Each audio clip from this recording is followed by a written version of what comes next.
আপনি কি ভেবেছেন আপনার নামাজ দিয়ে আপনি জান্নাতে যাবেন?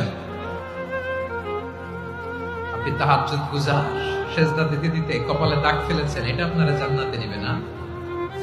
আপনি এলাকার সবচেয়ে বড় হাতেম তাই দানশীল, এই দানের ভরসায় বসে আছেন। কুশ্চিন কালো ভাব। আমাদের নামাজ, আমাদের রোজা, আমাদের ইবাদত, এগুলোকে মিজানের পাল্লায় উঠালে কোনো ওজনই হবে না। তবে আমাদের একটা কৌশল জানা আছে, আমরা আল্লাহর রহমতের ভিখারি।